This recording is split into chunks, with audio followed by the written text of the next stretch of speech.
ഡേറ്റിലേക്ക് നമ്മൾ പോവാണ്. അതായത് 259 ലൊക്കേഷനുകളിൽ ഇന്ത്യയിൽ നാളെ മോക്ക് ഡ്രിൽ നടക്കാൻ പോവാണ്. നമുക്കറിയാം ഇന്ത്യ പാകിസ്ഥാൻ ടെൻഷൻസ് വളരെ ശക്തമായിട്ട് മാറുകയാണ്. ഒരുപക്ഷെ യുദ്ധം പോലെയുള്ള സാഹചര്യങ്ങളൊക്കെ ഉണ്ടാകാം. ഞാൻ വീണ്ടും പറയുന്നു, നമ്മൾ ആരും യുദ്ധം ആഗ്രഹിക്കുന്നവരല്ല.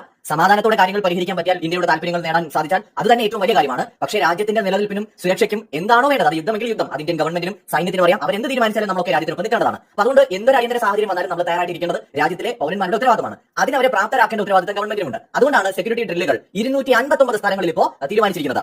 അതിൽ നമ്മുടെ കേരളത്തിലെ 2 സ്ഥലങ്ങളാണ് ഉൾപ്പെടുന്നത്. ഇത് സംബന്ധിക്കുന്ന ഒരു റിപ്പോർട്ട് നമുക്കിപ്പോൾ പുറത്തു വന്നിട്ടുണ്ട്. ഇന്ത്യ ടുഡേ അടക്കമുള്ള മാധ്യമങ്ങളാണ് ഇത് സംബന്ധിക്കുന്ന ഗവൺമെന്റിന്റെ ഉത്തരവ് ഷെയർ ചെയ്തിരിക്കുന്നത്. അതിൽ നമ്മുടെ കേരളത്തിൽ 2 സ്ഥലങ്ങളാണ് നമുക്ക് കാണാനായിട്ട് സാധിക്കുന്നത്. കൊച്ചി, നമ്മുടെ കേരളത്തിലെ പ്രധാനപ്പെട്ട നഗരങ്ങളിലൊന്നായ കൊച്ചിയിലും തിരുവനന്തപുരത്തുമാണ് സെക്യൂരിറ്റി ഡ്രിൽസ്, മോക്ക് ഡ്രിൽ നടക്കുക എന്നാണ് വ്യക്തമാകുന്നത്. കർണാടകയിൽ ബാംഗ്ലൂർ അടക്കമുള്ള 3 സ്ഥലങ്ങളിലാണുള്ളത്. ലക്ഷദ്വീപിൽ അതുപോലെ തന്നെ ഈ ഒരു മോക്ക് ഡ്രിൽ നടക്കുന്നുണ്ട്. കൂടാതെ നമുക്കറിയാം മഹാരാഷ്ട്ര ഉൾപ്പെടെ എല്ലാ സംസ്ഥാനങ്ങളിലും കൂടെ ചേർത്തിട്ട് ടോട്ടലായിട്ടാണ് 259ഓളം സ്ഥലങ്ങളിൽ സെക്യൂരിറ്റി ഡ്രിൽ നടക്കുമെന്ന് ഇപ്പോൾ വ്യക്തമാകുന്നത്. പ്രധാനമായിട്ട് നമ്മൾ നോക്കിക്കഴിഞ്ഞാൽ ഇപ്പോൾ ആന്ധ്രാപ്രദേശിലാണെന്നുണ്ടെങ്കിൽ ഹൈദരാബാദ്, വിശാഖപട്ടണമാണ് വരുന്നത്. അതുപോലെ ഗോവയിലെ നോർത്ത് ഗോവയിലും സൗത്ത് ഗോവയിലും ഒക്കെ നടക്കുന്നുണ്ട്. ഗുജറാത്തിൽ അഹമ്മദാബാദ്, അതുപോലെ ജാംനഗർ, അങ്ങനെ ഗാന്ധി നഗർ, അങ്ങനെയുള്ള സ്ഥലങ്ങളിലെല്ലാം നടക്കുന്നുണ്ട്. ഹരിയാനയിലുണ്ട്, ഹിമാചൽ പ്രദേശിലുണ്ട്, ജമ്മു കാശ്മീരിൽ ഒരുപാട് സ്ഥലങ്ങളുണ്ട്, ഝാർഖണ്ഡിലുണ്ട്. അതുപോലെ നമ്മുടെ കേരളത്തിൽ ഞാൻ പറഞ്ഞു 2 സ്ഥലത്താണ് വരുന്നത്. മധ്യപ്രദേശിൽ ഭോപ്പാൽ ഉൾപ്പെടെയുള്ള സ്ഥലങ്ങളുണ്ട്, ഇൻഡോറിലുണ്ട്. അതുപോലെ തന്നെ മഹാരാഷ്ട്രയിൽ താനെയിലുണ്ട്, പൂനെയിലുണ്ട്, നാസിക്കിലുണ്ട്, പ്രധാനപ്പെട്ട എല്ലാ സ്ഥലങ്ങളിലുമുണ്ട്. മണിപ്പൂരിലുണ്ട്, അതുപോലെ മേഘാലയയിൽ, മിസോറാമിൽ, നാഗാലാൻഡിൽ, ഒറീസയിൽ, അങ്ങനെ രാജ്യത്തെ എല്ലാ പ്രധാനപ്പെട്ട സ്ഥലങ്ങളിലും മോക്ക് ഡ്രിൽ നടക്കാൻ പോവാണ്. അപ്പോൾ ഇന്ത്യ ഗവൺമെന്റ് വളരെ കൃത്യമായിട്ടുള്ള ഒരു പ്ലാനിങ്ങോട് കൂടി കാര്യങ്ങൾ മുന്നോട്ട് നിൽക്കുകയാണ്.